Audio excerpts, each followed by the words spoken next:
Question है P किसी कार्य के 1/4 भाग को 10 दिन में, क्यू उसी कार्य के 40% भाग को 15 दिन में, आर उस कार्य के 1/3 भाग को 13 दिन में तथा एस उस कार्य के 1/6 भाग को 7 दिन में पूरा कर सकता है। सबसे पहले उस कार्य को कौन पूरा कर सकेगा। तो यहाँ पर प्रश्न में दिया हुआ है 4 व्यक्तियों के बारे में, पी है, क्यू है, आर है और एस है।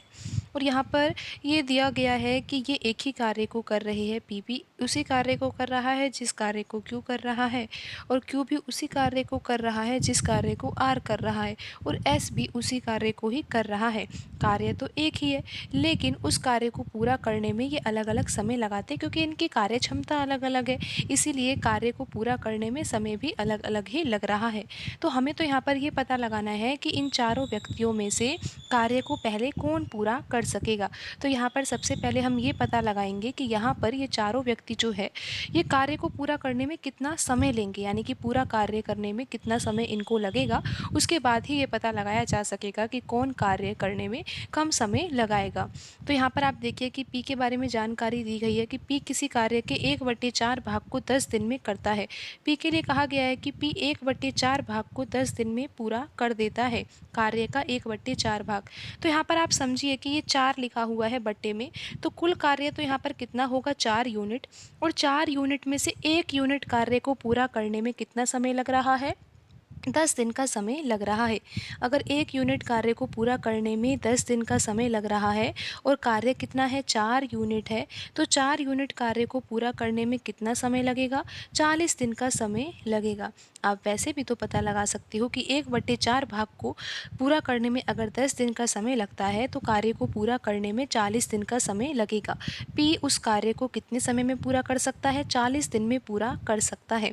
फिर यहाँ पर क्यू के बारे में दिया है कि क्यू भी वही कार्य कर रहा है जिस कार्य को पी ने किया है, तो क्यू उसी कार्य के 40% भाग को 15 दिन में पूरा करता है। तो 40% का भिन्न रूप क्या होगा, 40/100 होगा, और जब हम इसको सरल रूप में व्यक्त करेंगे तो यहाँ पर आ जाएगा 2/5। 20 के पहाड़े से काटा गया है। तो अब आप यहाँ पर समझिए कि कार्य का जो 2/5 भाग है उसको पूरा करने में कितना समय लग रहा है, 15 दिन का समय लग रहा है। तो यहाँ पर आप समझिए कि कुल कार्य तो कितना है, 5 यूनिट, और 5 यूनिट में से 2 यूनिट कार्य को पूरा करने में कितना समय लगता है, 15 दिन का समय लगता है। किसको, क्यू को। यहाँ पर क्यू के बारे में बात हो रही है कि क्यू को 2 यूनिट कार्य को पूरा करने में तो 15 दिन का समय लगता है, तो 1 यूनिट कार्य को पूरा करने में कितना समय लगेगा, 15/2 दिन, यानी कि 7.5, 7.5। फिर यहाँ पर तो हमें ये पता लगाना है कि 5 यूनिट कार्य को पूरा करने में कितना समय लगेगा। आपको पता है ना कि यहाँ पर 40% किसके बराबर है, 2/5 के बराबर है। तो 2/5 भाग को पूरा करने में कितना समय लग रहा है, 15 दिन का समय लग रहा है। तो यहाँ पर आप समझिए कि जो बट्टे में नीचे लिखा हुआ है ना, ये 5, ये तो कुल कार्य है, और इसमें से 2 यूनिट कार्य को पूरा करने में 15 दिन का समय लग रहा है। तो 2 यूनिट कार्य को पूरा करने में 15 दिन का समय लग ही रहा है। तो यहाँ से हम वैल्यू निकालेंगे कि 1 यूनिट कार्य को पूरा करने में कितना समय लगेगा, 15/2, यानी कि 7.5 दिन, यानी कि 7.5 दिन का समय लग रहा है 1 यूनिट कार्य को पूरा करने में। लेकिन हमें यहाँ पर पता लगाना है कि कार्य को पूरा करने में कितना समय लग रहा है। तो पूरा कार्य तो यहाँ पर कितना है, 5 यूनिट है, तो हमें यही तो पता लगाना है कि 5 यूनिट यानी कि पूरा कार्य करने में कितना समय लग रहा है क्यू को। जब 1 यूनिट कार्य करने में 7.5 दिन का समय लग रहा है, तो पूरा कार्य यानी कि 5 यूनिट कार्य करने में कितना समय लगेगा, 37.5 दिन का समय लगेगा। और आपको ये भी पता है कि पी को तो उस कार्य को पूरा करने में कितना समय लग रहा है, 40 दिन का समय लग रहा है, और क्यू को उस कार्य को पूरा करने में 37.5 दिन का समय लग रहा है।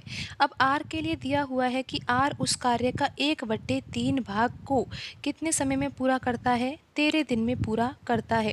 फिर आप यहाँ पर समझिए कि कुल कार्य यहाँ पर अगर 3 यूनिट है, तो 3 यूनिट में से 1 यूनिट कार्य को करने में कितना समय लग रहा है, 13 दिन का समय लग रहा है। जब 1 यूनिट कार्य को पूरा करने में 13 दिन का समय लग ही रहा है, और कुल कार्य यहाँ पर 3 यूनिट है ना, तो 3 यूनिट कार्य को पूरा करने में कितना समय लगेगा? 3 गुणा 13 यानी कि 39 दिन का समय लगेगा। क्यू उस कार्य को कितने समय में पूरा करता था? 37.5 दिन में। लेकिन आर उसी कार्य को कितने समय में पूरा करेगा? 39 दिन में पूरा करेगा। तो आपको ये तो पता लग गया कि पी कितने समय में कार्य को पूरा करेगा, क्यू कितने समय में कार्य को पूरा करेगा और आर कितने समय में कार्य को पूरा करेगा। लेकिन अभी बाकी है ये पता लगाना कि एस उस कार्य को कितने समय में पूरा करेगा। तो यहाँ पर हम लिख लेते हैं कि पी को उस कार्य को पूरा करने में 40 दिन का समय, क्यू को कितना लगेगा? 37.5 दिन का समय लगेगा और आर को कितना समय लगेगा? 39 दिन का समय लगेगा। अब एस के लिए दिया है कि एस उस कार्य का 1/6 भाग को कितने समय में पूरा करता है? 7 दिन में पूरा करता है। तो यहाँ से समझिए कि अगर कुल कार्य 6 यूनिट है तो 6 यूनिट में से 1 यूनिट कार्य को पूरा करने में कितना समय लग रहा है? 7 दिन का समय लग रहा है। किसको? आर की बात नहीं हो रही यहाँ पर, किसकी बात हो रही है? अब एस की बात हो रही है। तो 1 यूनिट कार्य को पूरा करने में 7 दिन का समय लगता है एस को, तो कुल कार्य तो यहाँ पर 6 यूनिट है। तो 6 यूनिट कार्य को पूरा करने में कितना समय लगेगा? 42 दिन का समय लगेगा। तो अब आपको ये भी पता लग गया कि एस उस कार्य को कितने समय में पूरा करेगा? 42 दिन में पूरा करेगा। अब प्रश्न में आपको ये पता लगाना था कि सबसे पहले उस कार्य को कौन पूरा कर सकेगा। तो कार्य को पूरा करने में जो कम समय ले रहा है वही तो कार्य को पहले पूरा कर सकेगा। तो यहाँ पर आप देख ही सकते हो कि पी उस कार्य को पूरा करने में कितना समय ले रहा है? 40 दिन का समय ले रहा है। क्यू के लिए यहाँ पर लिखा हुआ है कि वो 37.5 दिन का समय ले रहा है, यानी कि 37.5 दिन का समय ले रहा है। आर के लिए दिया है कि आर 39 दिन का समय ले रहा है कार्य को पूरा करने में, और एस के लिए कितना आया है? 42 दिन आया है। तो यहाँ पर आपको समझ आ ही गया होगा कि जो क्यू है वो सबसे कम समय ले रहा है। तो यहाँ पर आंसर भी क्या होगा? आंसर होगा यहाँ पर क्यू, और ऑप्शन बी यहाँ पर सही होगा।